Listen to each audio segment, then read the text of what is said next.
오늘 저는 교만의 어리석음이라는 제목으로 우리와 우리의 자녀들을 위해서 기도하겠습니다. 또 말씀을 전하겠습니다. 사람들은 세상살이를 여러 가지에 비유하지만 그 중에 하나가 인생은 전쟁이다 하는 전쟁살이의 인생을 비유하는 것입니다. 사실 돈 버는 것, 사는 것, 공부하는 것이 다 전쟁입니다. 학생들도 입시 전쟁, 취업 전쟁 그런 말 하지 않습니까? 또 돈이 좀 떨어지면 실탄이 떨어졌다 이렇게 말하고, 또 무슨 일을 하면 우리가 이번에는 총력전을 펴야 된다. 총력전이 이런 단어들이 다 전쟁 용어들이죠. 외교 전쟁, 언론과의 전쟁, 범죄와의 전쟁, 하여튼 전쟁의 이미지가 우리의 삶에 많이 와 있습니다.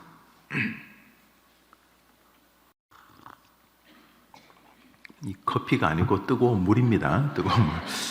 목사님이 설교하면서 커피 마실 수도 있겠지만 뜨거운 물입니다. 강단에도 좀 미지근한 물인데 제가 뜨거운 걸 받아왔어요.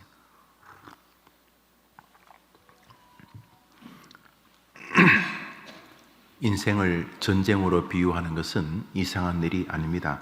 가만히 보면 정말로 인생이 전쟁의 축약판입니다. 전쟁에도 적이 있고 또 싸워야 되고, 할 수만 있으면 외교로, 아니면 결국 총칼로, 또 전쟁을 하면 계획이 있고 작전이 있고 우군이 있고 적군이 있는 것처럼 인생을 살다 보면은 정말 다양한 적들이 있습니다. 우리의 인생살이를 성경은 전쟁으로 설명하고 싶은 것이 분명합니다. 왜냐하면 성경 전반이 전쟁의 기사이기 때문입니다. 오늘 본문은 아이성 전투에서 패배한 직후에 하나님이 여호수아와 이스라엘 백성들에게 하시는 말씀입니다. 먼저 이 아이성은 방금 전에 무찔렀던 여리고 성의 8분의 1 정도의 크기밖에 되지 않는 아주 작은 성입니다. 이스라엘 백성들이 40년 전에 정탐을 하다가 두 손 두 발 들게 된 이유 중에 하나가 바로 여리고 성이었습니다. 이스라엘 백성들은 애굽의 종살이를 하는 동안 전쟁의 그런 능력은 다 사라지고 집 짓고 농사 짓고 애 보고 그런 것밖에 못 하다가 전쟁을 해야 되는데, 가나안 땅의 첫 성이 여리고 성이었는데, 여리고 성은 이스라엘 사람들 보기에는 완전히 난공불락이었습니다. 아니 어느 정도 돼야 싸울 텐데, 여리고 성은 이 성벽이 벽돌이 아니었습니다.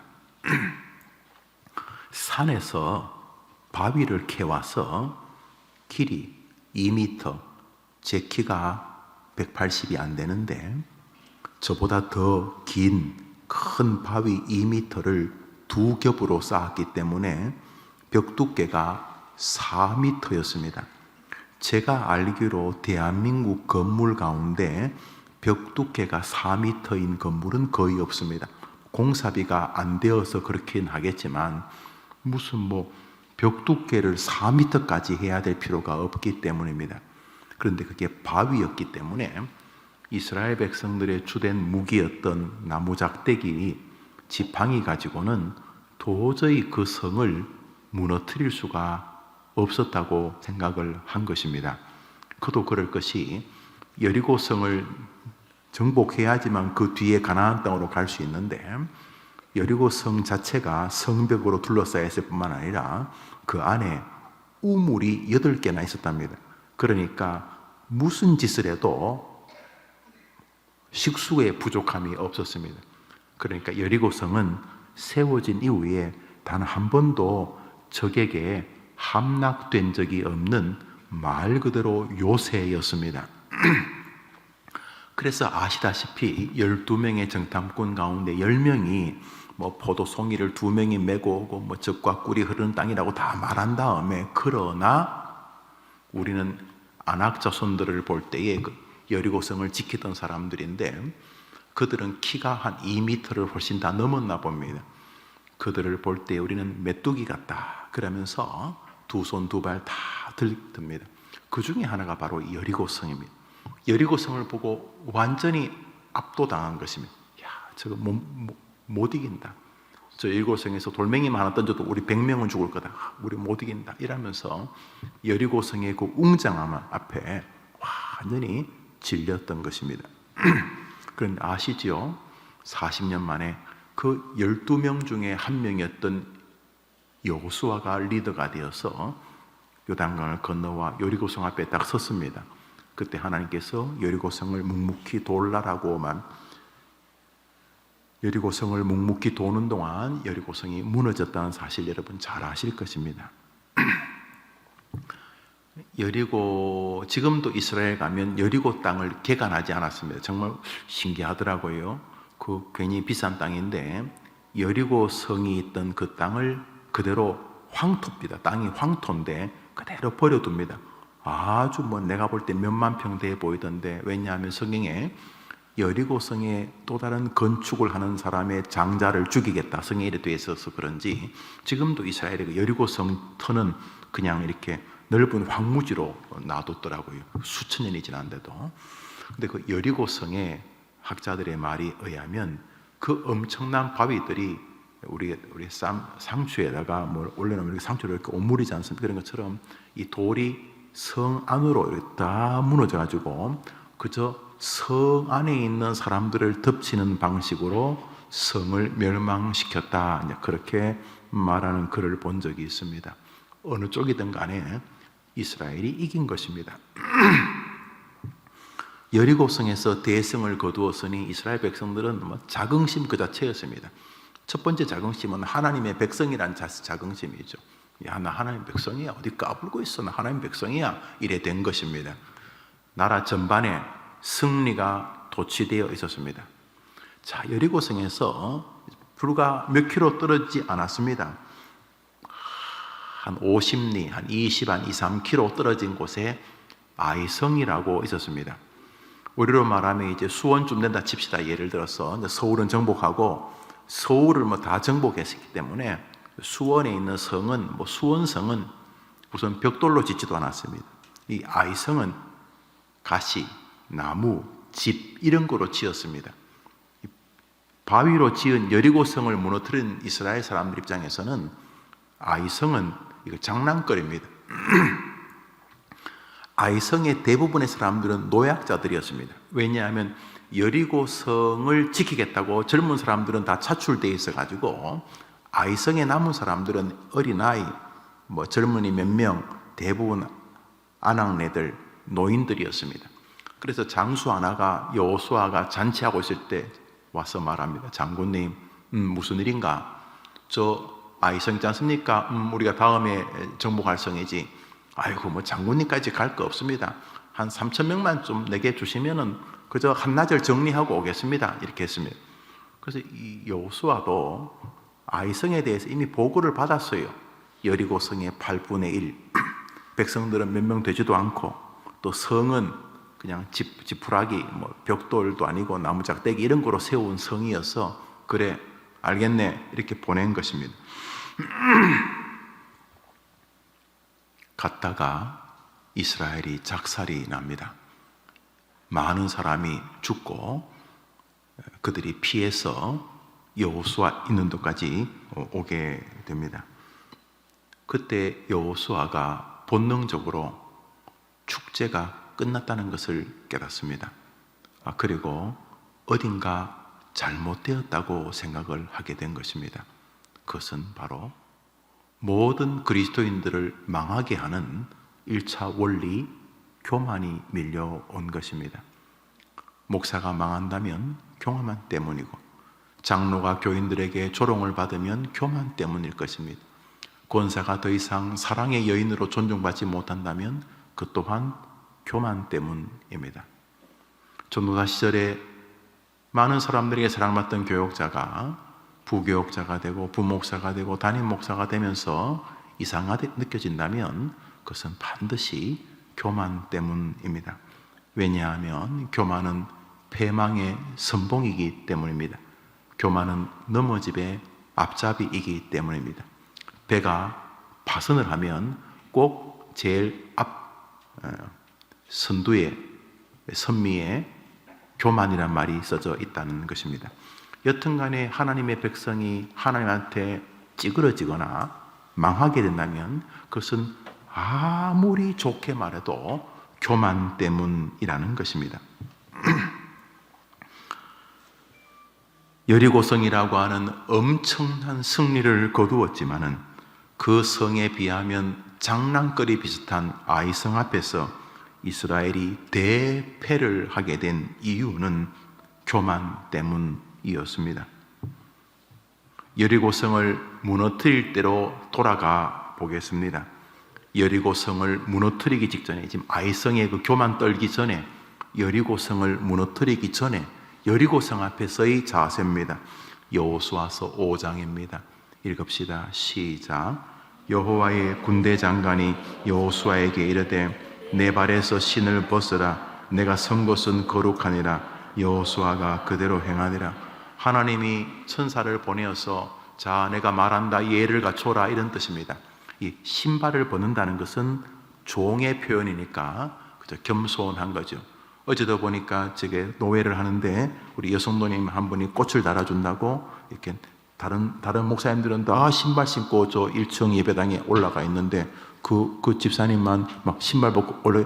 내가 신발을 신으옵소서 하는데 벌써 올라와 버렸어요. 신발을 벗는 이유는 나름대로 예를 갖춘다는 거죠. 남의 집에 신발 신고 가는 것보다는 일단은 이 신발을 벗는 것 자체가 예를 갖추는 거겠죠. 특별히 이 동양 쪽, 이스라엘도 뭐 어떻게 보면 극동이라고 하죠. 동양 쪽의 정서가 다 예를 갖추는데 그런 면에서 이스라엘과 우리가 굉장히 비슷합니다. 어른 오면 일어서고, 그 어른이 오면 샘머리 앞에 일어서라 그러죠. 요셉 총무 훈련을 하면은 제가 나타나면 일어서는 것부터 가르칩니다. 제가 무슨 권위를 하자는 게 아니라 존중의 자세입니다. 우리가 어른이 오면 일어서잖아요. 우리 결혼 초에는 그 신랑이 오면 일어서잖아요. 성질 좀 나거나 나이가 들면 이렇게 텔레비 보다가 이제 남편 오면 와서 이렇게 말하잖아요. 오직 집에서는 한 분만 그 아버지를 존중하죠. 걔. 이거 뭐 극단적인지 모르지만 물론 뭐 꼭 일어나야지만 예를 갖추는 건 아니지만 일어선다는 건 예를 갖추는 것인데 그런 것처럼 성경에서도 샌머리, 흰 머리 노인 앞에 일어서라 이런 말은 노인을 존중하라 이런 뜻이 왜냐하면 나이가 많이 들었다는 게 아니라 하나님께서 세상에 질서를 두셨다. 내 앞에 있는 어른을 존중하는데 최종적으로 내 앞에 누가 있겠는가? 저는 1965년생인데 제 앞에는 60년생, 50년생, 30년생, 1800년생, 1700년생, 5세기 사람, 1세기 사람 제 앞에 최종적으로 제 앞에 누가 계십니까? 하나님이 계시죠. 그러니까 하나님을 염두에 두는 행위들인 거죠. 발에 신발을 벗으라 그러면은 너 종이다 이런 말입니다. 아닌데 내가 지금 200만 명의 최고 리더인데 그런데 여호수아는 네, 저는 종입니다 하면서 하나님이 보신 사자 앞에서 발에서 신발을 벗습니다. 이것은 절대로 교만한 행동이라고 표현할 수 없습니다. 이것은 하나님 앞에서 예를 갖추는 행위입니다. 과거에 우리가 중국에 조공을 바치던 시절에 사신 그래봐야 우리나라로 말하면 한 5급, 4급 공무원, 서기관, 사무관, 뭐 부의사관 이 정도밖에 안 되는 한 그런 몇 급 안 되는 신하들이 왔습니다. 올 때 거드름 피우며 옵니다. 거드름 피우며 오는데 뭐 종이족지 하나 들고 옵니다. 그게 중국 임금 황제가 보낸 뭐 되도 않는 이야기입니다. 이번에는 처녀 15,000명과 뭐 말 2만 마리와 뭐 쌀 3,000 가마를 보내라 뭐 그런 소리인데 자 그걸 또 읽으려 그러면 임금이 내려와 가지고 무릎을 꿇습니다. 그래서 이제 그 5급 공무원의 이야기 중국 5급 공무원이 읽습니다. 이제 조선의 왕은 들으라. 요즘 싸가지가 없다던데 이러면서 이제 이런 것입니다. 그때 무릎을 꿇고 예를 갖추는 것이죠. 언제? 여리고 성 앞에서 그랬습니다. 여리고 성 앞에서 하나님 도와주십시오 하면서 그는 겸손했습니다. 히브리서 11장을 읽습니다. 그 겸손한 태도를 믿음장은 믿음의 행위였다고 말합니다. 읽어봅시다. 시작.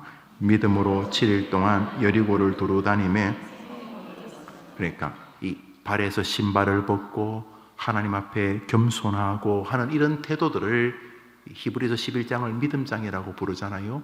믿음이라고 부른다는 거죠. 하나님 앞에 겸손한 자세를 견지하는 것을 믿음이라고 히브리서가 불렀다는 것입니다. 그래서 대승을 거두었습니다. 큰 잔치가 벌어졌을 것입니다. 큰 잔치. 이제 오는 5월 저주에 우리가 국수를 먹을 텐데, 내 세상에 우리 5월 1일 국수 먹다니까 우리 청소년 아이들이 아멘 하고 박수 치고 그러더라고요. 설교 시간에는 가만히 있다가 국수도 복음인데, 이제 5월 29일은 우리가 전 교인이 주일날 한 1,500명 뭐 더 될 수도 있고 아마 점심시간에 같이 식사를 하려고 합니다. 예, 아주 축제죠. 그 축제는 코로나에서 우리가 이겼다. 코로나 시절에 우리 교회가 없어지지 아니하고 코로나 시절에 도리어 교회가 번성하게 해주셨다. 코로나보다 하나님이 더 크신 분이다. 하나님 사랑합니다. 우리 정부 믿음의 한 가족입니다.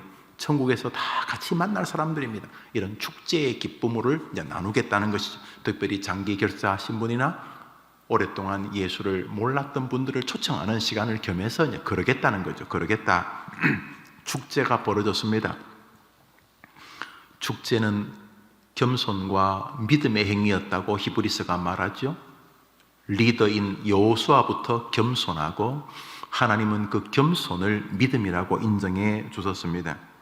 그런데 여리고 성의 승리가 얼마 되지 않았을 때에 부하 장군이 여호수아에게서 이렇게 말합니다. 여호수아 7장 3절을 읽습니다. 읽읍시다. 시작. 여호수아에게로 돌아와서 그에게 이르되 백성을 다 올라가게 말고 이 3,000명만 올라가서 아이를 치게 하소서. 그들은 소순이 모든 백성을 그리로 보내어 수고롭게 마소서 하므로. 멋있는 말이에요. 아유, 장군님, 뭐 장군님까지 납십니까? 여리고성에 비하면 저건 성도 아닙니다. 그저 한 몇천 명만 주시면 제가 정리하고 오겠습니다. 전쟁인데, 결혼도 잘못하면 전쟁이잖아요. 취업도, 공부도, 유학도, 군대에 가는 것도, 사람 사귀는 것도 전쟁이잖아요. 사람 사귀다가 죽이기도 하고 별 희한한 일이 많아지잖아요. 시집 가고, 장가 가고, 이거 다 전쟁이잖아요. 끝이에요? 시집만 가면 돼요? 장가만 보내면 돼요?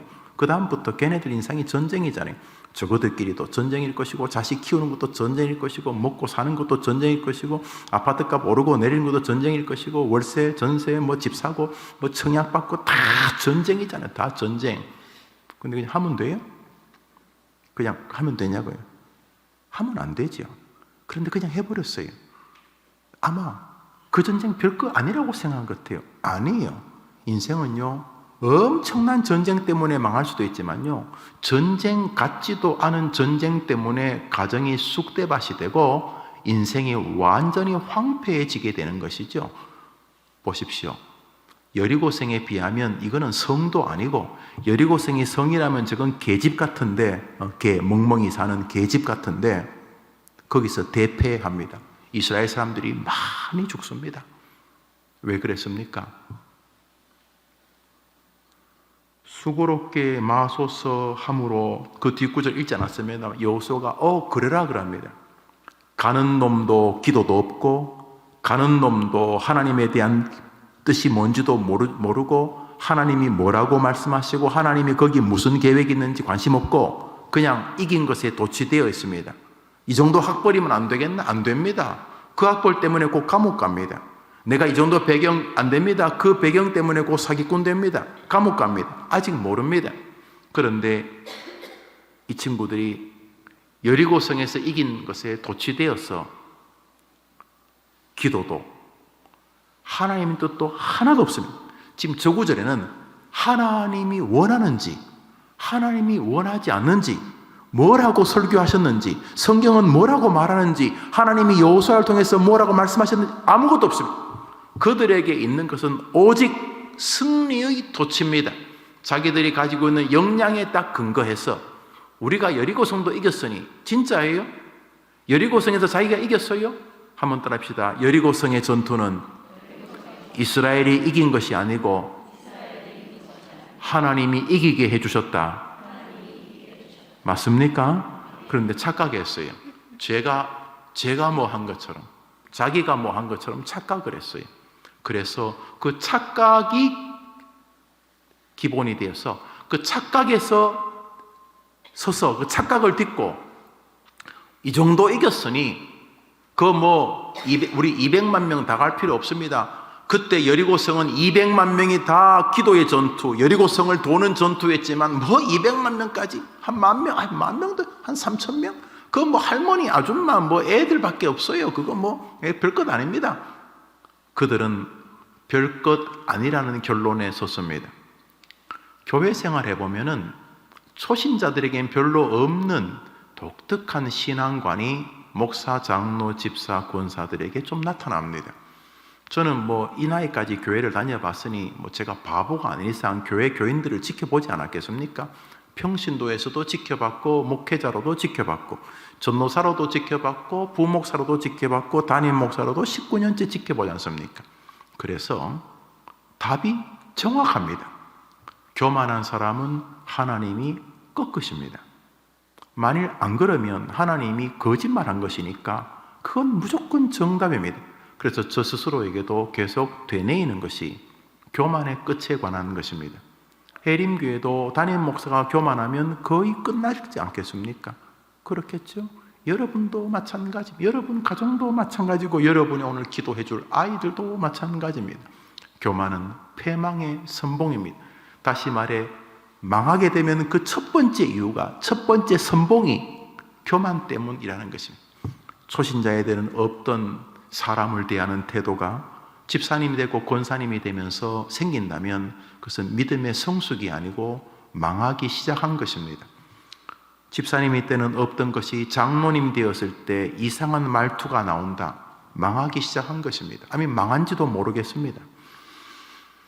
전도사 시절에는 없던 마음이 목사가 되고 담임 목사가 되면서 나온다. 망해가고 있거나 망한 것입니다.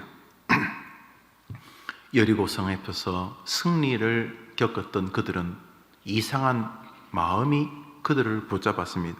내가 이겼다는 것입니다. 아니었습니다. 하나님이 긍휼을 베풀어 주셔서 이기게 해 주셨기 때문에 그들이 승리한 것입니다. 그런데 그들은 모여서 말합니다.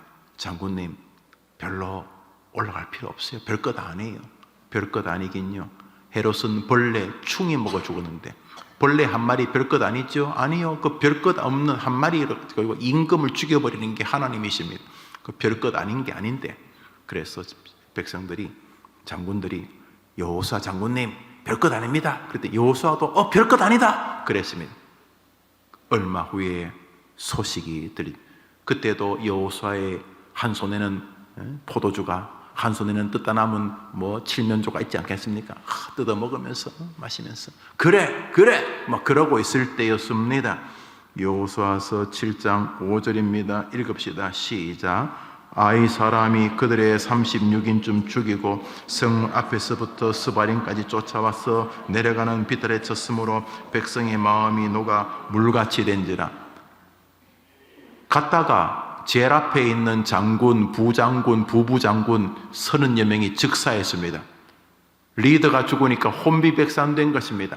이스라엘 백성들이 그냥 장난치듯이 야, 아이성 항복해라, 여리고성을 무찌른 분이 왔다, 빨리 항복해라 그랬는데 갑자기 화살이 날아오고 지뢰가 터지고 하면서 36명이 죽었습니다.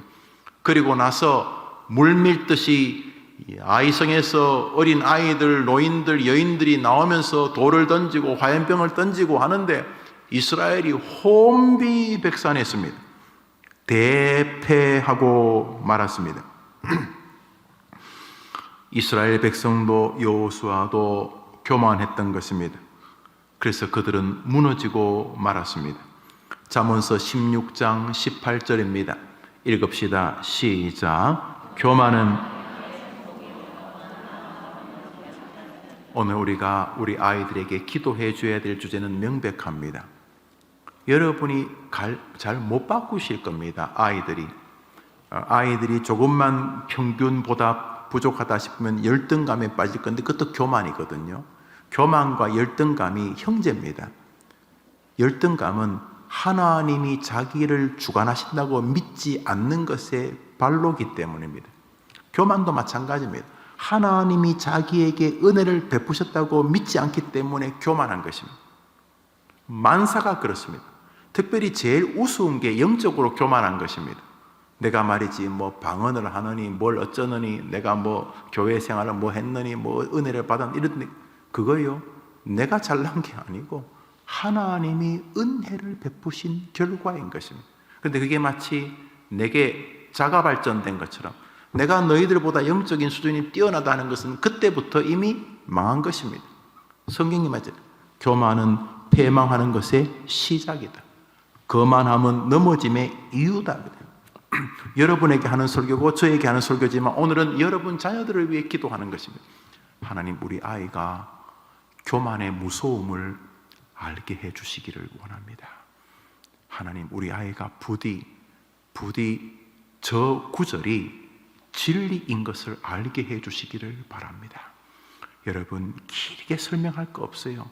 여러분은 교회에서 교만한 권사님 좋아합니까? 겸손한 권사님 좋아합니까? 여러분은 교회 생활하면서 교만한 장로님, 교만한 목사님, 교만한 전도사님 좋아합니까? 겸손한 분을 좋아합니까?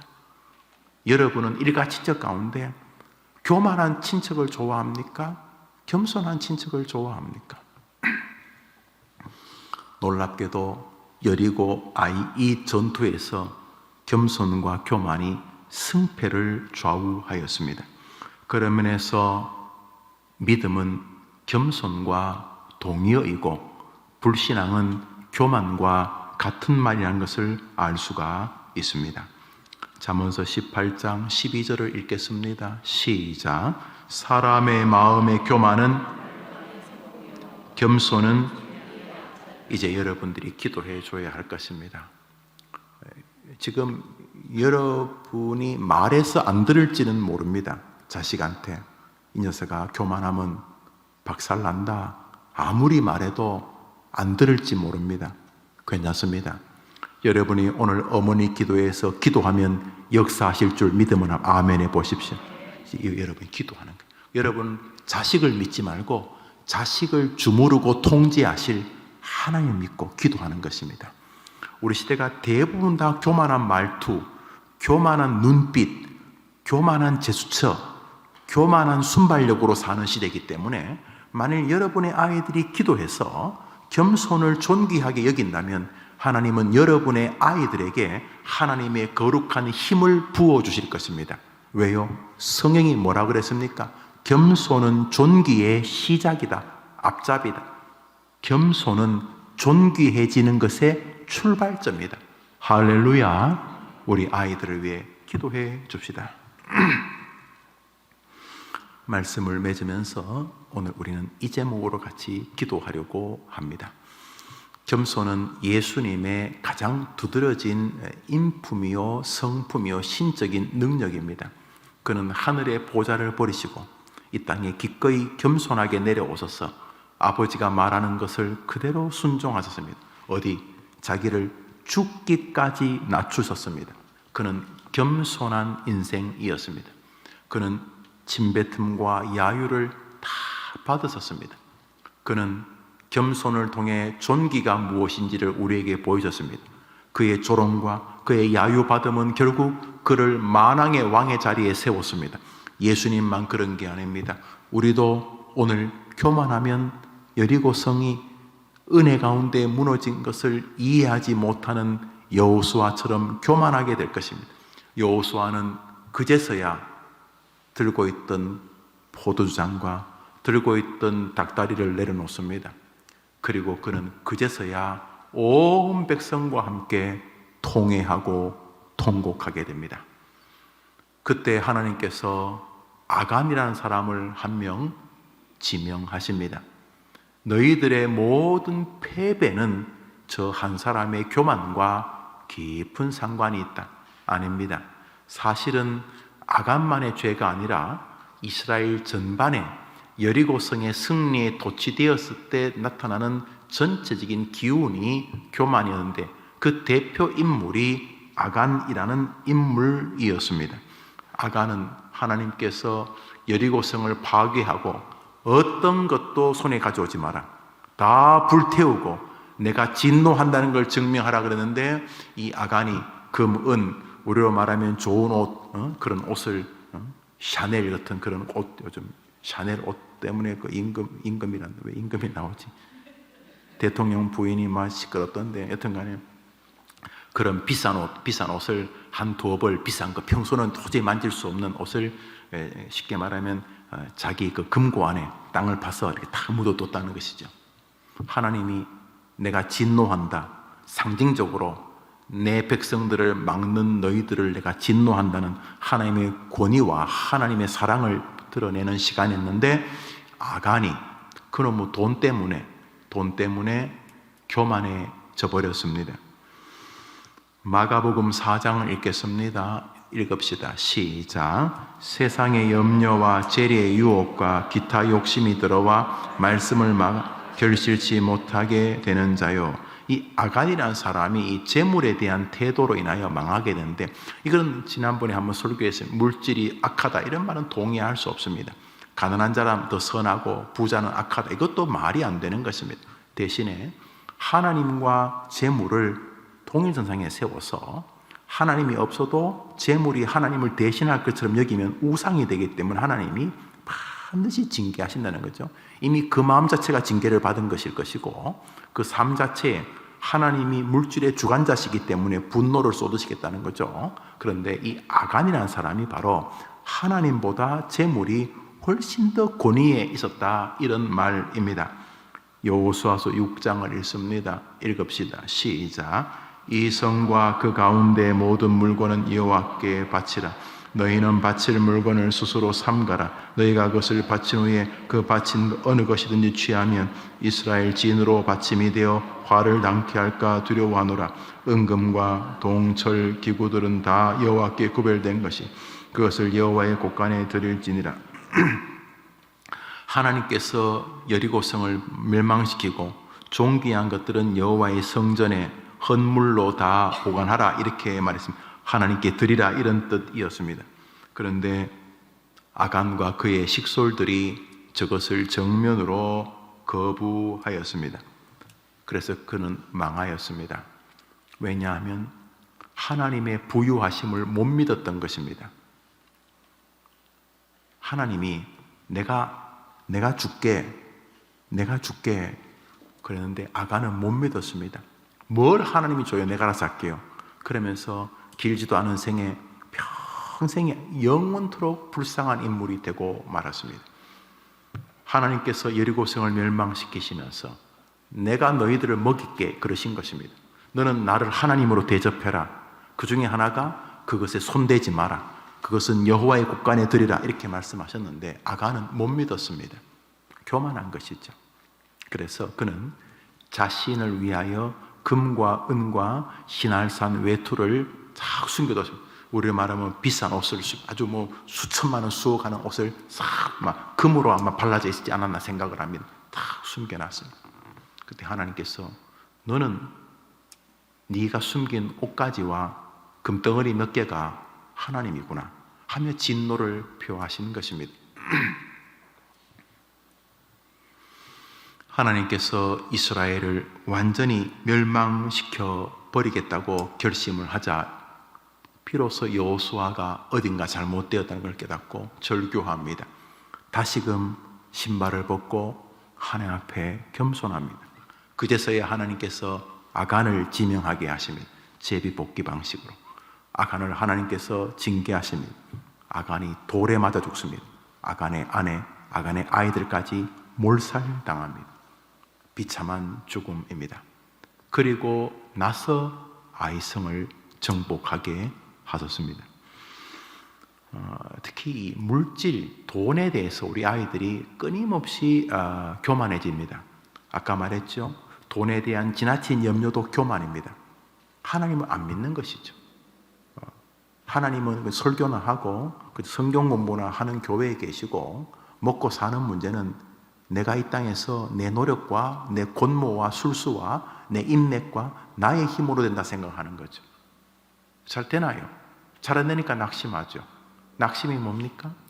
하나님이 주권자 되심을 부정하는 거죠. 교만한 거죠.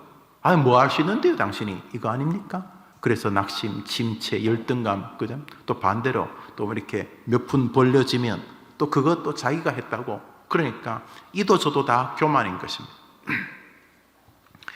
제가 한번 말씀을 드린 적이 있는데, 제가 공부할 때 그 영국에서 그 프로그램인데 사람들이 나와서 동전을 그 방송국 홀에 큰 가마니 같은 걸 깔고 동전을 내가 볼 때 한 1억 원치는 같다. 1억 원어치를 500원짜리 동전을 1억 원치는 하여튼 그 동전이 산처럼 쌓여져 있어요. 그래서 이제 3분 동안 동전을 많이 이렇게 자기 몸에 이렇게 붙이면, 하여튼 붙이는 게 하여튼 동전을 많이 이렇게 뭐라고 해야 되지? 하여튼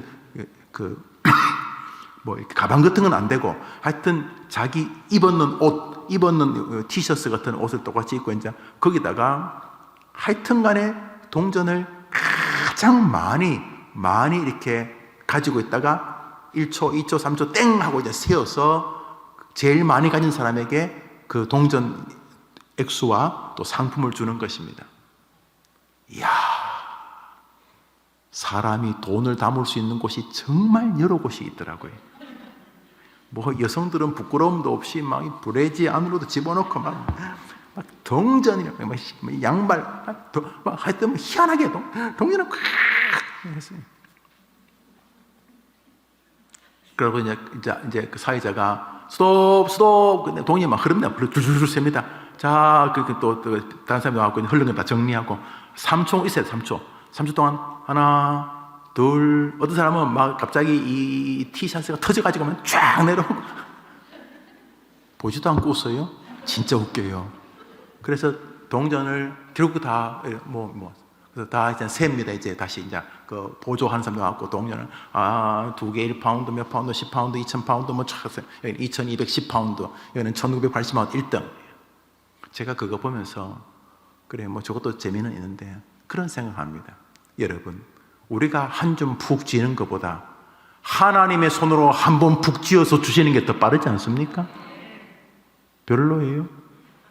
여러분, 좁쌀 아시죠? 좁쌀 아시죠?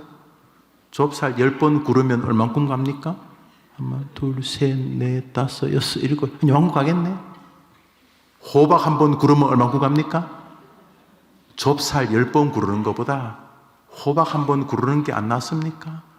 하나님께 여러분의 삶을 맡길 수 있게 되기를 바라고, 여러분의 자녀들이 지나치게 열심히 살지 말라는 거 아니고 너무 오지도 않은 미래를 잡아당겨서 그렇게 불안해하지 않도록, 하나님이 우리를 죽고 사는 구원만 관련하는 게 아니고 먹고 사는 문제, 재정적인 문제까지도, 우리의 자녀를 양육하는 문제까지도 우리의 아이들이 하나님이 관여한다고 믿고 믿음의 길에서 겸손하게 되기를 주님의 이름으로 축복합니다. 그런 면에서 여리고성 전투에서 이긴 백성들에게 아이성의 실패는 이런 교훈을 줍니다. 너희들에게 진짜 힘이 뭐냐? 얘들아, 너희들에게 진짜 복이 뭐냐? 말씀을 준비하면서 제 스스로에게 물어봅니다. 고맙습니다. 주변 분들이 우리 해림교회가 코로나 중에도 교인들이 증가했다니까 안 믿는다 이렇게 주보에 보니까 너무 고맙고 여러모로 너무 고맙습니다. 그건 하나님이 하시는 것이죠. 동시에 교인들도 열심히 하는 것이고, 목사도 놀진 않았을 테니까 가만히 생각해 봅니다. 코로나 때 대한민국의 교회 10,000개가 없어졌다는데 그분들은 놀았겠습니까? 그 목사님들은 아무것도 안 했겠습니까? 절대로 그럴 리 없습니다. 결국 우리 교회가 조금이라도 은혜를 입었다면 그것은 하나님의 긍휼의 결과인 줄 믿습니다. 여러분도 마찬가지인데 문제는 여러분이 기도할 자녀들입니다. 여러분의 아이들이 이 땅을 살면서 하나님을 상대하게 되기를 바랍니다. 내 진짜 돈은 하나님이시다. 내 진짜 힘은 하나님이시다. 내 진짜 백은 하나님이시다. 여리고성을 이기게 하시는 분도 하나님이시고 아이성에서 이기게 하실 분도 하나님이시다. 큰 전쟁에서도 하나님이 도와주셔야 되고 사소한 작은 전쟁에서도 하나님이 도와주셔야 된다. 하나님이 나의 복이다. 이것이 겸손한 믿음인 줄 믿습니다. 이제 우리가 기도해 줄 것은 바로 그것입니다. 하나님, 우리 애가 제발 교만 떨다가 하나님 앞에 얻어터지지 않게 도와주시고 본능적으로 무슨 일을 하든지 간에 하나님을 염두에 두고 하나님을 생각하고 하나님을 기억하고 돈보다 하나님, 아니 돈도 하나님 것이니까 뭘 하든지 간에 내 복은, 내 복의 근원은 하나님이시다 하고 하나님을 자신의 복의 근원으로 삼는 진짜 하나님 앞에서 겸손한 여러분의 딸들과 아들들 되기를 축원합니다. 축원합니다. 한번 더 합시다. 하나님, 내게 잠시 맡기신 나의 자녀들이 하나님 앞에서 겸손하게 하시고 삶의 최고의 복이 하나님이라고 말하게 도와주옵소서. 이게 마음에 들면 아멘 해 보십시오. 성경 구절을 바로 이 구절입니다. 시편 33편을 마지막 읽읍시다. 시편 33편을 마지막으로 읽습니다. 시작.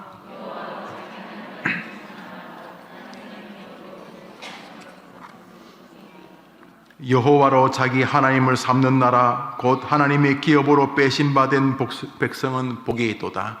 하나님이 나의 최고의 왕국이십니다. 하나님이 나의 최고의 물질의 복의 근원이십니다.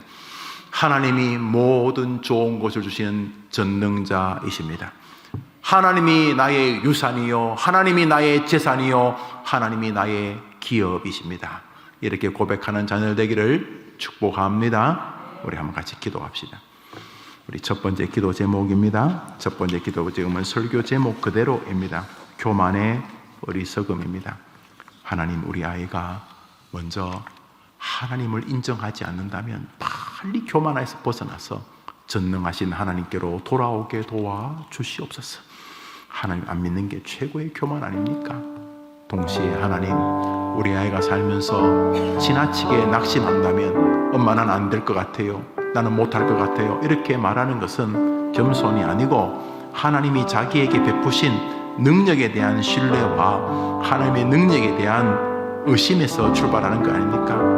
하나님을 적실히 믿으면, 진짜 믿으면 이렇게 말하겠죠. 엄마, 이번에 안 됐지만 하나님 분명히 더 좋은 계획이 계실 거예요.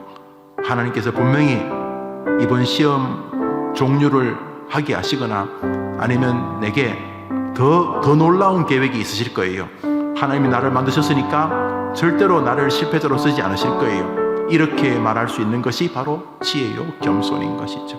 하나님, 우리 아이가 이 땅에서 범사에 하나님의 권위를 인정하고 범사에 하나님을 인정하는 겸손한 아이가 되게 하시되, 부디 이 아이가 자기 주변 사람들에게 교만하다, 교회 목사에게 교만하다, 무엇보다 하나님 앞에 에이 교만한 놈아 이렇게 불려지지 않도록 우리 아이가 교만의 무서움과 겸손의 지혜로움을 깨닫게 도와 주시옵소서. 첫 번째 기도 제목은 그것이었어요. 예수를 안 믿는 게 가장 교만한 것이니 우리 아이가 빨리 하나님께로 내려 나오게 도와달라고 기도하시고, 우리 아이의 범사의 삶의 저변에 겸손한 믿음을, 겸손한 삶을 견지할 수 있도록 도와주옵소서. 우리 제목을 한번 같이 기도합시다. 하나님 아버지, 우리 어머니들하고 기도합니다.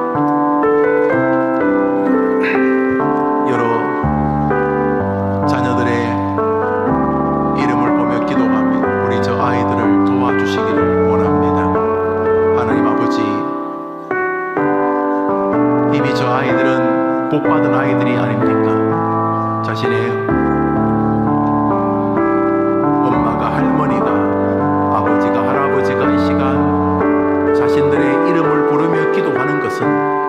복받은 아이, 이 아이들이 그 사실을 빨리 깨닫게 도와주시고, 혹시나 저 아이들 가운데 아직 예수님을 자신의 구주로 만나지 못하고 예수 없이 살아가고 예수 없이 주먹이, 돈이, 권력이, 학벌이 최고라고 말하며 사는 교만한 인생이 있다면 하나님 이 시간 우리 어머니의 기도를 들으시고 하나님 앞으로 돌아오게 도와주시기를 원합니다. 혹시 지금 여리고성의 승리에 도취되어 있는 아이들이 있습니까? 여리고성보다 더 심각한 아이성이 앞에 놓여져 있고 끊임없이 우리 앞에는 적들이 놓여 있는데 그 적들은 우리를 교만으로 몰아가려고 하는데, 하나님 우리 아이들에게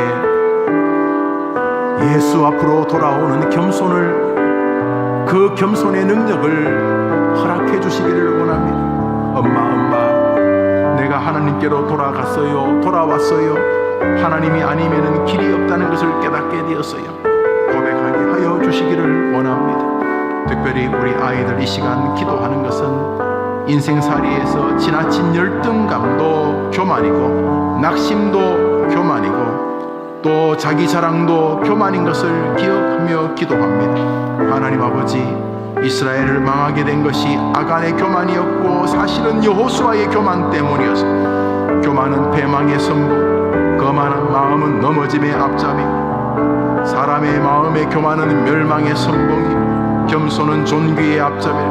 하나님 우리 아이들이 본능적으로 낙심하려고 하면 이거 교만이다 생각하게 도와주시고, 본능적으로 자기 자랑하고 교만하려 그러면 이거 망한다 본능적으로 깨달아서 좋은 일, 교만의 재료가 될 기쁜 일들이 있을 때마다 하나님을 기억하며 이 모든 것의 출처가 하나님이라고 말할 수 있도록 도와주시기를 원합니다. 특별히 물질 세계에서 과도한 염려로 인하여서 불안하고 과도한 자기 자랑으로 인하여서 교만하지 아니하도록 주님 도와주시기를 원합니다. 오늘도 우리 아이들에게 복의 근원은 하나님이기 원합니다.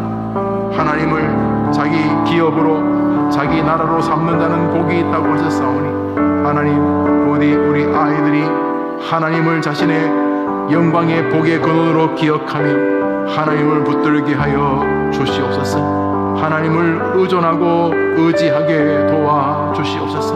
어떠한 상황에서도 하나님을 포기하지 않게 하여 주옵소서.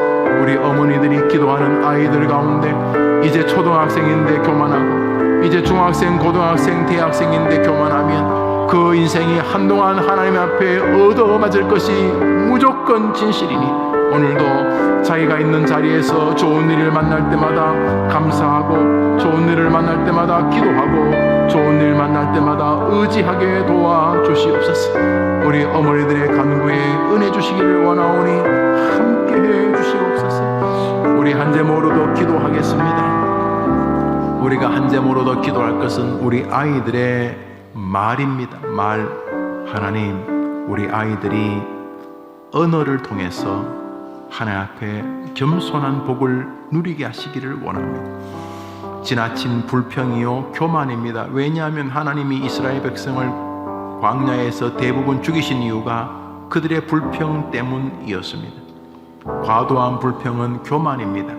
하나님의 뜻을 무시하는 것입니다. 하나님이 요셉을 애굽의 총리로 만들기 위해서는 걔가 영어를 이집트말을 좀 해야 안 되겠습니까? 또 요셉이 애굽의 총리가 되어서 이스라엘을 구원하려면 정치도 좀 알아야 안 되겠습니까? 그래서 하나님 계획이 보디발 집에 가서 종살이 좀 하고 감옥살이 좀 하면서 하나님의 뜻을 준비하는 것이었습니다. 예나 지금이나 얻어맞으면서 배우는 게 제일 빠르지 않습니까? 뭐 좀 슬픈 방법이긴 하지만 종살이 하면서 히브리 말에서 이집트 말 얼마나 능숙하게 배웠겠습니까? 정치는 정치하는 사람 밑에서 배울 때 그래도 빨리 배우지 않습니까? 감옥에서 애굽의 장관들을 만나면서 정치도 배웁니다. 물론 그것이 종살이 감옥살이니까 좀 그렇습니다. 그렇지만 하나님 계획이 그렇다면 그게 좋은 거 아닙니까? 그런데 애굽에서 종살이 하다가 런닝 길게 째가지고 목을 매 죽었으면 요셉이 성경에 나오겠습니까?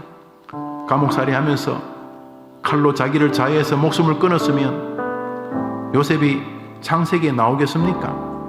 아니지 않습니까? 그런 면에서 우리 아이들도 자기에게 당면한 문제를 너무 빨리 해석하려고 하면 안 되지 않습니까? 지금 좀 망해야 되는가? 지금 좀 몸이 아파야 되는가? 그렇지만 나를 만드신 분은 하나님이시니 가장 좋은 길로 인도하시겠지? 내가 끝까지 하나님을 의지하리라. 그래야 되지 않겠습니까? 이 시간 우리가 기도할 때 말에 대해서 한번 기도합니다. 말은요, 성경이 굉장히 중요하게 다루는 것입니다. 전도도 말로 하고 기도도 말로 하고 설교도 말로 하니 말이 엄청난 것입니다. 이 시간 기도합니다. 하나님, 우리 애가 낙심이라는 교만으로 말하지 않게 하시고 교만이라는 말로 말하지 않게 도와주옵소서. 우리 아이의 입에 재갈을 물리시고 우리 아이가 말할 때 주변 친구들이 어머님 아들은 어머님 딸은 정말 말을 조심해요. 멋진 것입니다. 무엇보다 그 아이도 이 혀가 인생을 복되게도 하고 혀가 인생을 불지르기도 한다는 걸 기억하며 우리 아이가 말할 때 부디 그 말의 전개나 말의 진행 방향이 겸손이기를 원합니다. 주여, 우리 아이의 입술을 주님이 찢어주셔서 겸손한 주님을 기쁘시게 하는 언어의 소유자가 되게 도와주옵소서. 주여, 우리 아이의 혀를 주장하여 주옵소서. 겸손한 말의 소유자가 되게 하여 주옵소서. 한번 같이 기도합시다. 하나님 아버지, 유치원생들이 죽인다고 말하고 초등학생이 비꼬고 야유하는 말의 전문가가 되고 중학생이 되면 아예 박사가 됩니다.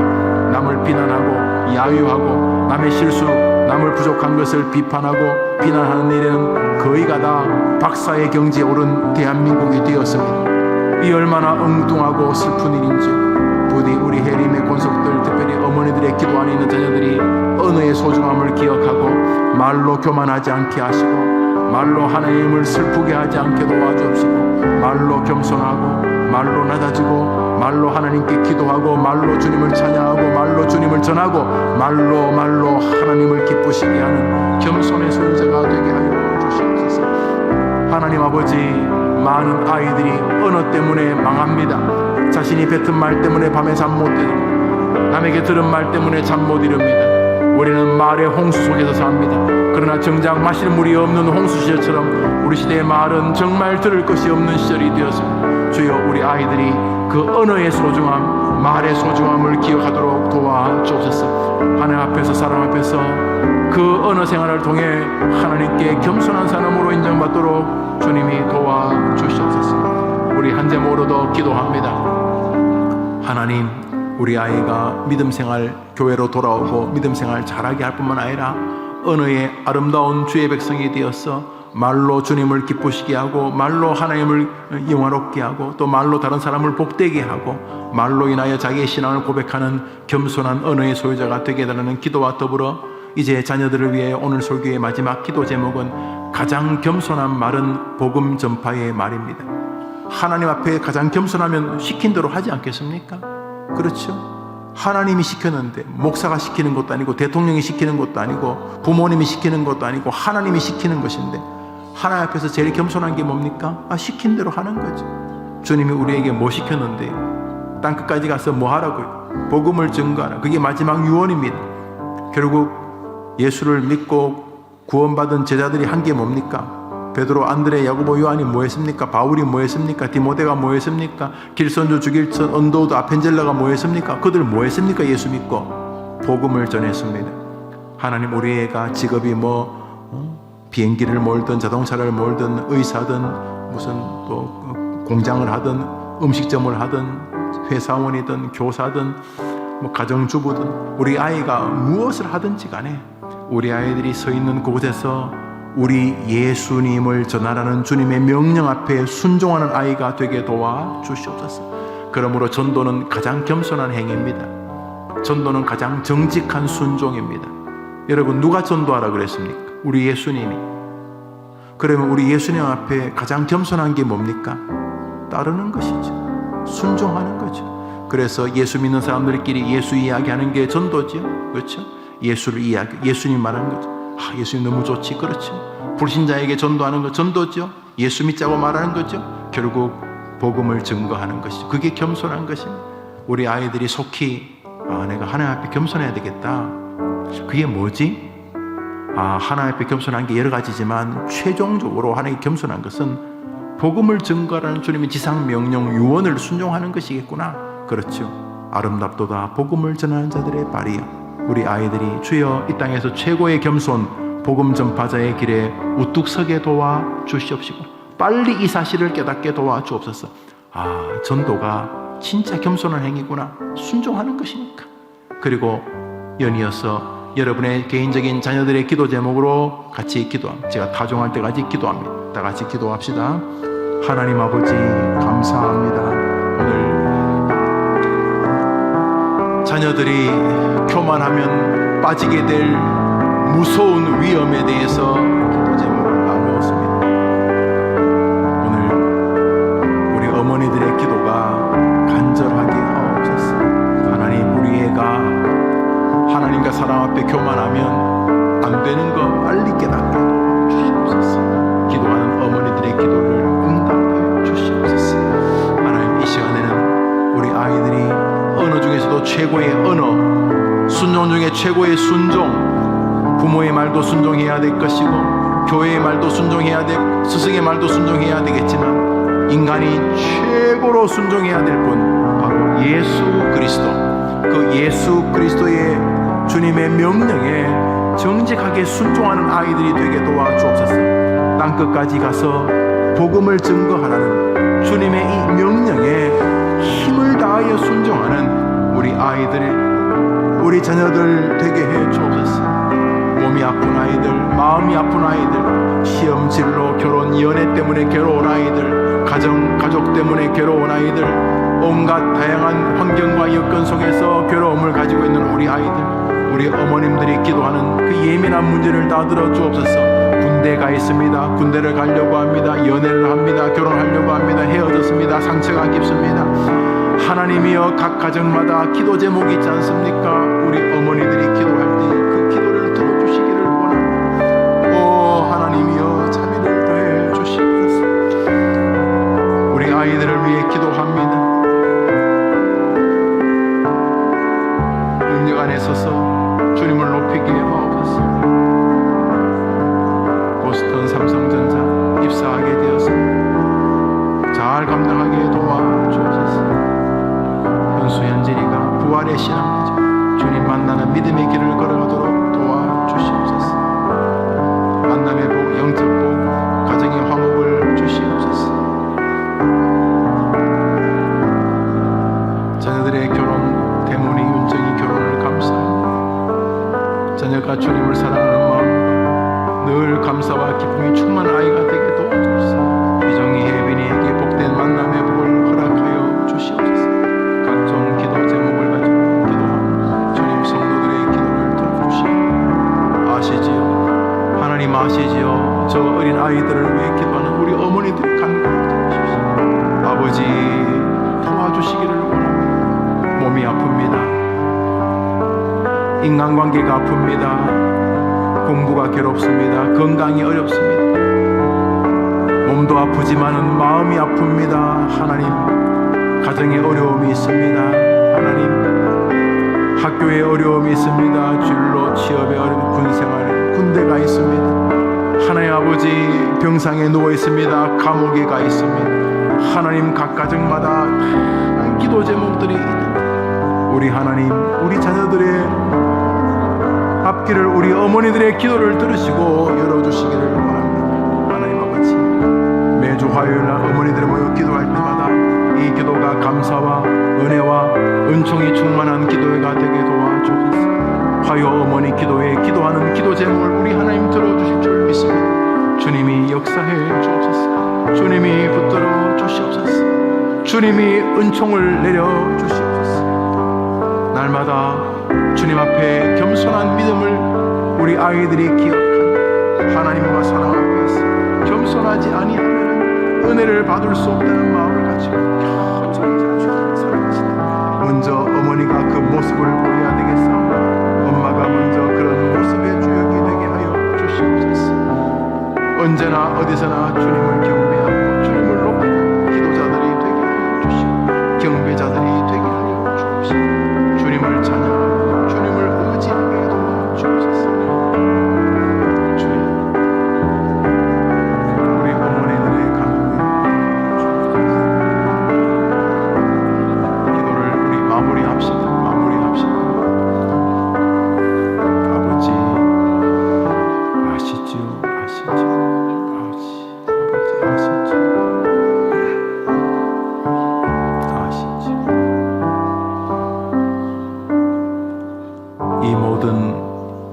우리의 기도를 예수님의 이름으로 기도합니다. 아멘. 여러분의 성도님들이 어머니 기도에 나오시면서 어머니 기도의 헌금을 또 기도의 손을 담아 1,000번째 헌금을 하나님께 드리셨습니다. 오늘 교회 우리 어머니 기도에 첫 출석하신 분이 계십니다. 최하랑 성도님이 인도하셨습니다. 최현정, 이선아 두 분 한번 우리 한번 그 박수할까요? 최현정 어머니, 이선아 어머니 축복합니다. 잘 오셨습니다. 여러분의 자녀들을 위해서 그렇게 기도하는 분은 여러분밖에 없을 것입니다. 여러분이 기도해 주는 것 자체가 복이고 여러분이 자녀를 위해서 기도하지 않는 것이 슬픈 일입니다. 많은 어머님들이 염려하는 것을 기도한다고 생각하십니다. 염려가 기도는 아닙니다. 모쪼록 어머니들의 기도가 자녀들에게 복이 되도록 더 많이 기도하시되 한번 따라합시다. 구하면 주신다. 영원한 진리 아닙니까? 기도하는 어머니들의 성경을 잘 찾아보십시오. 놀랍습니다. 정말 이상한 여자도 자식을 위해 기도하면 주님이 자비를 베풀어 주셨습니다. 어떤 여인도 예외가 아니었습니다. 수로보니게 여인은 이방 점치던 여인 아닙니까? 이스라엘 여자도 아닙니다. 주님이 너 개지 이렇게 말했습니다. 여자가 예, 저 개입니다. 그랬으니 개 취급받은 인물이었습니다. 정서도 정신도 지나간 과거도 그랬다는 것이죠. 그런데 그녀가 뭐라 그럽니까? 주님, 개도 주인의 상에서 떨어지는 부스러기를 먹을 수 있지 않습니까? 제게 제발 은혜의 좋은 것은 집사님, 목사님, 장로님, 권사님 다 주시고 그 은혜의 찌끄레기도 괜찮으니 저에게 달라고 할 때 주님이 그녀의 믿음을 칭찬하시고 뭐라 그러십니까? 그 즉시 그 딸이 나으니라. 여기 중요한 것은 딸은 예수님께 오지도 않았어요. 아마 침대에 이렇게 수갑 차고 묶여져 있지 않겠어요? 하도 불에 뛰어들고 물에 뛰어들고 자해하고 귀신 들린 여자아이니까 안 왔어요. 안 왔는데 그 어미의 기도를 들으시고 고쳐주셨어요. 여기 자식 안 와도 괜찮아요. 엄마가 기도하면 역사하실 줄 믿으면 아멘 해보십시오. 기도하는 어머니 되기를 축복합니다. 예. 우리 어머니 기도회 분들도 6월, 5월 29일 날 바베큐와 별도로 우리끼리 뭘 하면 안 될까요? 그래. 그러면 우리 어머니 기도회를 언제 한번 날 잡아서 화요일 날 우리 수양관에 올라가서 어머니 기도회를 하고 갑자기 개 잡자는 말이 나오는데 개는 잡지 말고 삼겹살 바베큐를 하면 좋겠다 싶으니 우리 실무진들이 이렇게 많이 노력하셔서 한번 해보시고 또 집에 못 쓰는 돈 같은 거 있으면 돈 내셔서 고기도 제가 보기로는 같은 또래의 20대를 제외한 모든 연배에서는 여자들이 더 먹기 때문에 아닐 수도 있고 그래서 어머니 기도회를 수양관에 가서 화천에서 우리 수양관에서 기도회 하기를 동의합니다. 아멘 하는 게 아니고 제청. 그래요. 그러면 이럴 때가 이제 호객행인데 호갱. 이런 기회에 임자 우리 수양관 한번 가보자.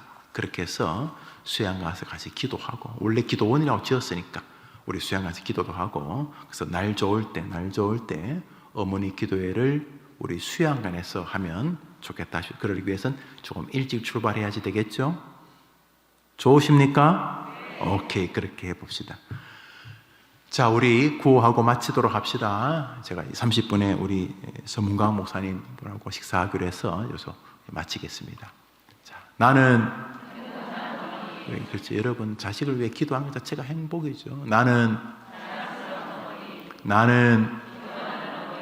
기도하는 나의 자녀는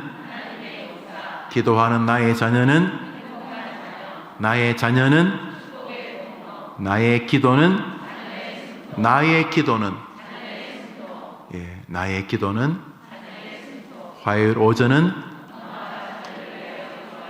우리 옆 사람에게 임자 자녀 잘 될 거에 인사합시다. 즐거운 오후 되시기를 바랍니다. 축복합니다. 사랑합니다.